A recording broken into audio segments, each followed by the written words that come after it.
I want you to think about this here. In your entire lifetime, how much money has gone through your hands? How much? Let me explain to you what I mean by this. Maybe you made $73,000 last year, 28 years old.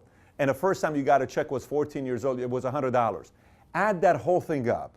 You'll come out with a number, $493,000 or $1.9 million or $6.3 million, depending on who it is watching this video. The question is this: how much is left in your wallet? Truly, what is in your wallet? Not what's in your wallet with capital choice. I'm talking like really, what's in your wallet? What do you have left? How much savings do you have left? And if you're not too happy with this question, it's very simple. The reason why you don't have a lot of money left is because you don't know how to play the money game. Simple as that. So today in this video, I'm going to cover with you 20 rules of money. These are rules of money that I followed, and it's obviously from a lot of mistakes I made, because there was a point in my life where I had made money and there was nothing left in my pocket. So I'm telling you from experiences. But rule number one is the most important one, and it's the one you have to buy into immediately. It's very simple. You can fight it, say whatever you want to do to it. It's a rule. And the rule is, it's a game. Money is a game. And the great thing about any game is the following thing. No matter what game you play the most, eventually get good at it.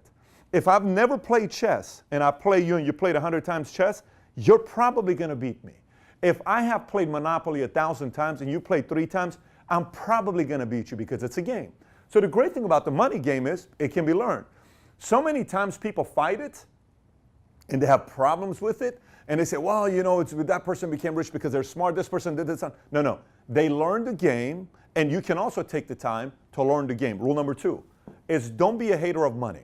If you hate money, you'll never get money, because money doesn't like haters. So if you're a hater and you constantly say things like, well, money doesn't grow on trees, and money is this, and money is that, and rich people are this, you're right. Money says, you're right. I'm not turned on by you. It's almost as if going on a date with an attractive girl and telling the girl that you don't like attractive girls who don't know a lot about philosophy, and all they care about is their looks and doing makeup and doing this and working out and going to the gym. And this girl's like, dude, I put makeup on, I work out every day to stay in shape, but I also like other things in my life. But you know what? You're right. You're not attracted to me. I don't like you. She goes and finds another guy that says, I like a girl that takes care of her body. I like a girl that takes care of her skin. I like a girl that does makeup. I like a girl that works out 5 days a week. She's attracted to that guy. Keep that part in mind. Don't be a hater with money. Number 3, it's a doubles game. Listen, this should you can stop watching the entire video. You got the main things out of the way. It's a double game. And by the way, at the end of the video, I'm going to give you a free PDF. It's a double game. What is a double game? The entire game of money, it's about doubling your money. So what do you mean, Pat, doubling your money? Let me explain it to you this way. If you right now have $1,000 in your bank account, if you're watching this, you have $1,000 cash, you are 10 doubles away from $1 million. That's it. You're 5 doubles away from having $32,000. You're 13 doubles away from having $8.192 million. You're 14 doubles away from $16 million. It's a doubles game. So how soon can you double your money? That's truly the game. Can you take that $1,000 and double it to $2,000 in the next year? So the next thing is, now it's $2,000 you have an account. Now you are 9 steps away from $1 million. You may say, Pat, I already have $100,000 in my account. Well, guess what? You're 4 doubles, 3 doubles away from $1 million. All you got to, it's a doubles game. This is a piece of cake when you learn it's a doubles game. So the question then becomes what? How soon, this is the real game of doubles. It becomes 2 different things. Risk tolerance, because you got to know yourself when it comes to money.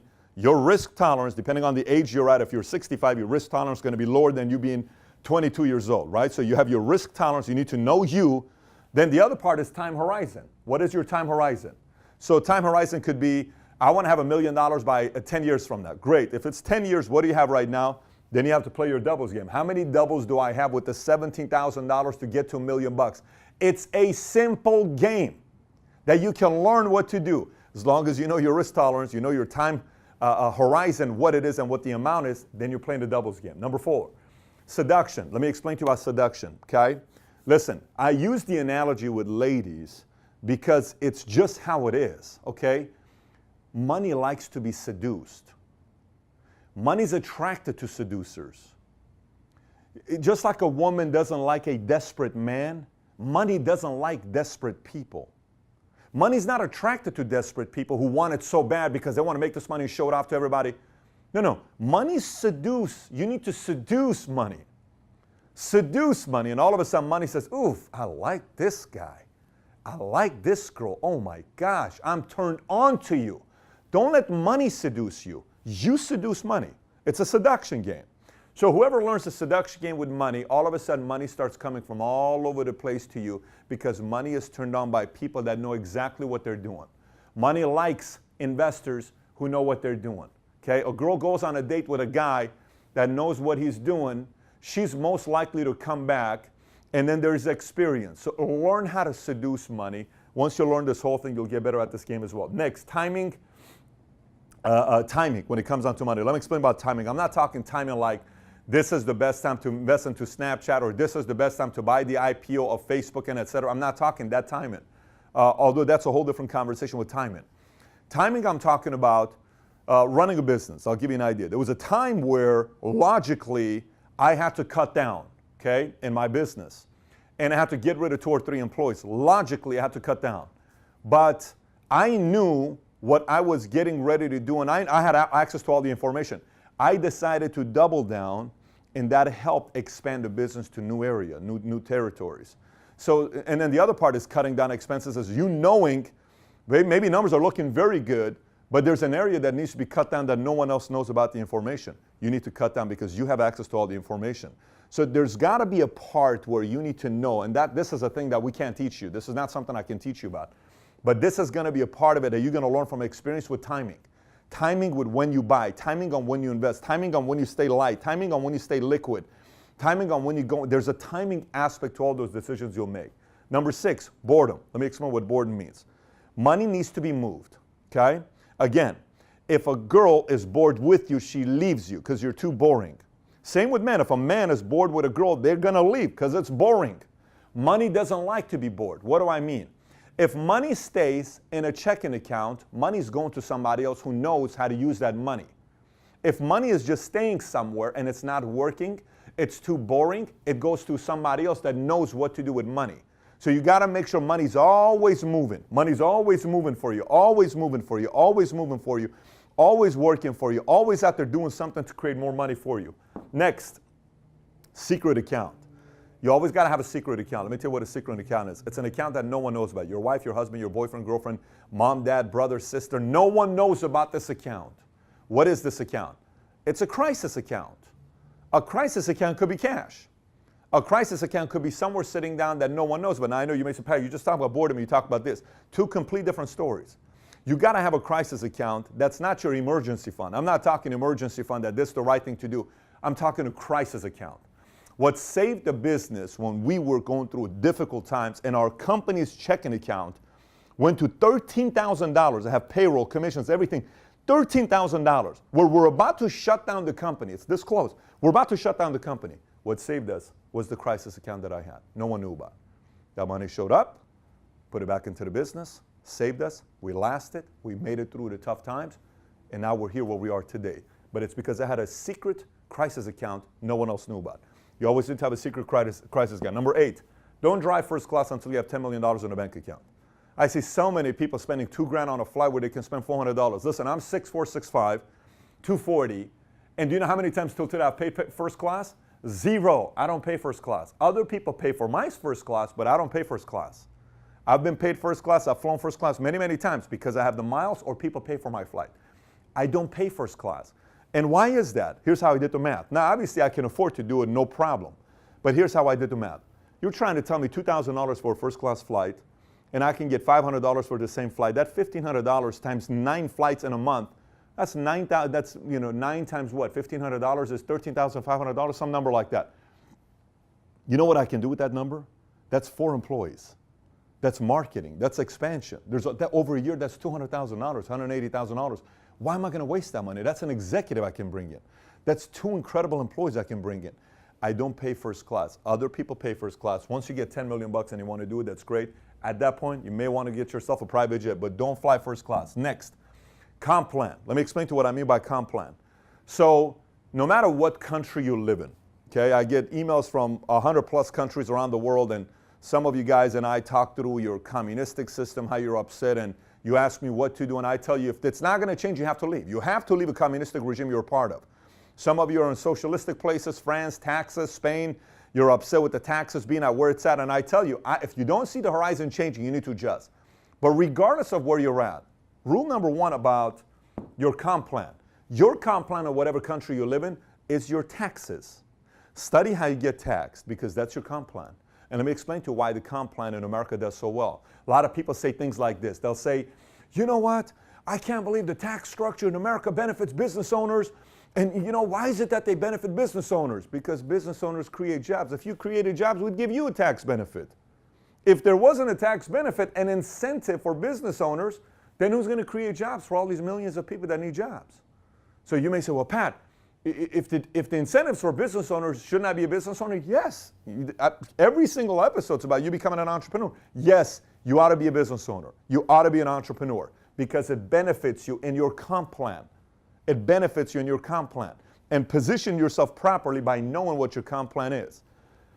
Rule number 10, end of the world mentality. Listen, CNN, MSNBC, Fox, Susie Orman, Dave Ramsey, whatever these names you want to go through, all of these names, put them all together. You know what they get paid to do? They get paid to sell crisis. Because if it happens, you got to be ready for it. Okay? And so what happens a lot of times is people get afraid. And they think it's the end of the world. And like that 2008 when the market crisis took place, the market went all the way down to 6,000 some, Dow Jones did. Everybody started pulling their money out. It's at $21,000 today, 21,000 points today. Imagine if you left the money in. How much compounding money was lost? Simply because you thought it was the end of the world. Simply because you thought there was a nuclear war that was going to happen all over the world. By the way, let me explain to you. If truly a nuclear war is going to happen, do you really think your money matters? Come on. We're not going to exist. So you got to act as if there's no nuclear war that's going to take place and panic so much when everybody tells you everything. And you got to learn how to manage those times when 90% of the world thinks it's the end of the world. You got to be ready. So how do you do that? Let me explain. I was part of the community that it's always the end of the world until I realized how you become wealthy is during this time. During this time when it's the end of the world, you know who wins? Those who have cash. This is why it's important to have cash set aside. And I'm not talking boredom money. I'm talking cash set aside when it's the end of the world for you to buy stuff. Every time crisis takes place, a lot of people become wealthy. A lot of people become wealthy because everything's on sale. Everything's on sale when there's crisis. People sell their exotics because they can't afford it. People sell their artwork for 1/5 of a price. Homes sell for 1/2 of a price. Investments, all these things is for sale during the time when there's the end of the world type of mentality. So you got to have a strategy for this time. Some say market's about to tank again in the next 2-3 years. I don't know if it is going to tank in the next 2-3 years. Here's what I do know. It's going to tank in the next 20 years, and I'm ready for it. I have to be ready for it because there's going to be opportunities. You also got to be ready for it. Number 11, study your politicians, especially your president. Let me explain to you why. You got to know what your politician in your local community is going to do and what their philosophies are. Here's why you need to know their philosophies. If their philosophy is to do heavy-duty taxing on you, you need to adjust accordingly. If their philosophy is to cut down taxes, you need to adjust accordingly. People ask me, Pat, what am I going to do with Trump? Start a business. Taxes are being cut. Go make your millions of dollars the next 4 years. And if it's 8 years, go make your money. And adjust. Everything's about adjustment.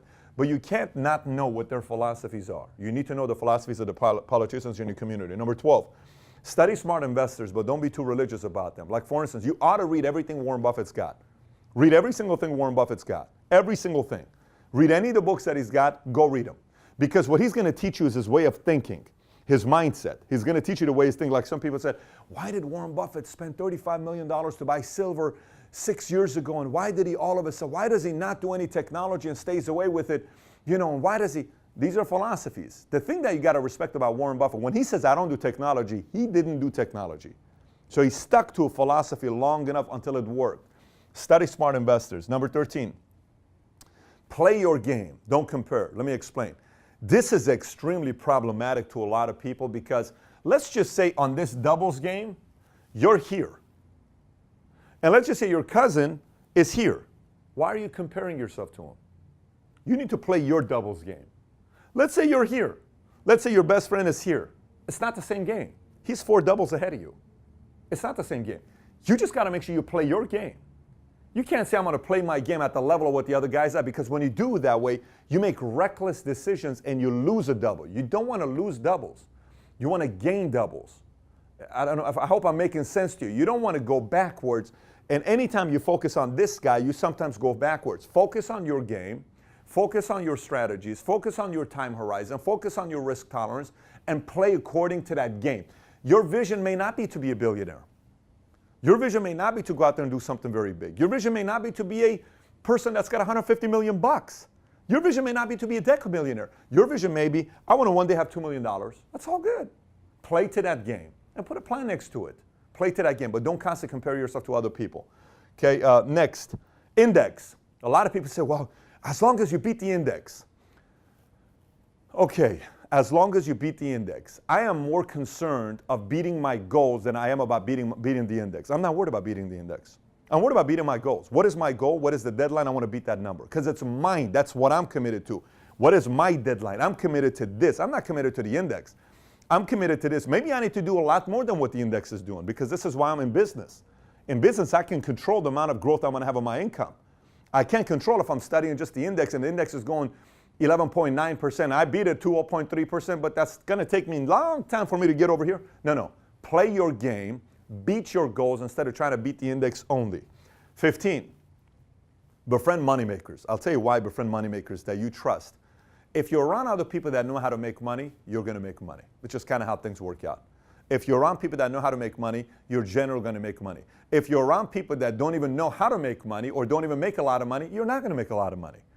You know, so know who you're going into business with, know who you're doing things with. Sometimes things seem too sweet or sexy and all this stuff, but you don't know the person. I don't touch any of that stuff. It's important for me to know who I'm going to be doing business with. I hire very slowly, very slow. I fire very fast. The moment I'm done with somebody, boom, gone. 4 people we employ, fire in a day, no problem. I can't do this. The tolerance is not in the right place. We can't do this. We need to move on. But I hire slowly, especially the higher up it is. The more I travel with the person to get to know them. Same exact thing when it comes down to here. Whoever you're going to do business with, befriend them. Travel with them. If somebody's extremely wealthy, go to dinner with them. Get to know their wife. See how they're around their kids. Kind of see their standards of living. See their discipline. See their behavior. And then say, I like this person. I like what their friends say about him. I like how his cousin talks. I like how this is a person I can do money and business with. Number 16, diversification is for absolute sissies. Okay? So if you're a sissy and your risk tolerance is very low, it's okay. It's okay to be a sissy. A lot of people are sissies. But if you truly want to create wealth and you're wondering why in your lifetime you've worked for 17 years and you don't have a single penny and you've made $617,000, yet you only have $6,000 to show for, there's a problem there. There's a problem there. What is the problem? Diversification is a great concept to sell for these expert financial advisors that are playing every single thing safe and all these other things. Yes. Now, for those of you that are watching this and you're 73 years old, diversification may be good for you if you already have hit your goal of $6 million and you're where you're at. You're 62 years old. I respect the fact that you've already hit your numbers. That's solid. Risk tolerance lower, time horizon lower. Okay, you're playing a different game. I'm talking mainly for the people that are in the offensive mode of their lives, that you're trying to get here. Maybe you're around this market. I'm not talking to the people that are here. I'm talking to the people that are here. You're trying to get your doubles to go quickly, faster. If you just rely on diversification, 20, 30, 40 years, well, then you just got to know that it's going to take 40 years. It's going to take 30 years. Maybe. That's if everything goes the way it's supposed to be going. So I don't recommend just relying on diversification to take you to where you want to get to. 17. The game is about leverage. Everything is leverage. Now, let me explain what leverage means. I'm not saying leverage going to debt with everything. I'm not talking leverage like that. I'm talking leverage, period. What could leverage be? Leverage your business. How can you grow your business if you're running a business? How can you leverage to have more support? How can you leverage to sell more? How can you leverage to expand more? How can you leverage to increase the value of your business more? How can you leverage to market yourself more? How can you leverage to get to the customer faster? How can you leverage to increase the speed of growth of your business? How can you leverage to get certain things going? How can you leverage? Everything is a leverage game. Everything is a leverage game. And the more you study the concept of leverage and the game, how it works, the better it is for your wealth. Number 18, positioning. Positioning has to do with, for instance, I'll tell you what positioning is. We can do a whole thing on positioning, but I'm just going to give it to you in a shorter sense. Positioning. if I'm going to go work at a company and I'm going to have a piece of the equity and I'm going to position myself to own a piece of that company and it's going to go public, that's smart positioning. That's very, very smart positioning. Tom over here, who's our president, Tom created his wealth by positioning. He went and positioned himself in certain places and participated in the victory by owning a piece, and he positioned himself. Sometimes it's positioning. Sometimes it's who you're running with. A lot of times people say, wow, you know, I'm making great income with this company I'm at. Yeah, but you haven't positioned yourself yet because there's no backing on the equity. So it's positioning. You got to also position yourself here to make sure you're taking care of that part, right? Of course, you got to take care of your credit. You got to have high income, savings, investments, but you got to make sure you position yourself properly as well. Number 19, strategic partnerships. Strategic partnerships. The more you can create an environment, it's kind of similar to befriend moneymakers, but this is slightly different because it's intentional. If you can figure, like what we do with our company, is we have strategic partnerships where a lot of people make money, okay? The more people make money, the more people continue to do business with you if there's strategic partnerships. I have strategic partnerships with $400 billion companies, $200 billion companies, $60 billion companies. I have strategic partnerships with a lot of different companies that benefits them, okay? Strategic partnership increases the value of making money because a lot more people are making money with you when they go into business with you. And last but not least, big check syndrome. Let me tell you what the big check syndrome is. Oh my gosh, I've seen so many people screw this whole thing up, and I'll just explain to you what it is. So for instance, say you are doing a real estate, hypothetically, okay? And all of a sudden you get, this one client wants you to sell their home. It's a $3 million home. I'm just throwing numbers out there. And you go and sell this $3 million home, and the check is $100 and some thousand that you get. And you say, oh my gosh, I made $100,000. And for 2 months, you live as if you made $100,000 in a month. What you don't realize is that $100,000 check in a month, you need to look at it as an $8,300 a month income for that year. That's what that means. It's not $100,000. And I've seen so many people who treat this as $100,000 in a month, and they get cocky, arrogant, all this stuff, and then they go back to right here. And their double goes lower and lower and lower. And they don't realize it's just a big payday. Let me explain. Would you rather have, right now, a $500,000 cash I give you? Watch this question, you're going to answer. Would you rather take a $500,000, okay, given to you, up front I'm going to give you $500,000, or would you rather take an income stream, guaranteed, okay, of $100,000 over 20 years? Which one would you take? $500,000 up front, $100,000 over 20 years. Which one would you take? You know what, believe it or not, most people will say, well, I think the right answer is $100,000. Most people would take the $500,000. Let me tell you why the $100,000 allows you to do more. The $100,000 is $2 million. The $500,000 is $500,000.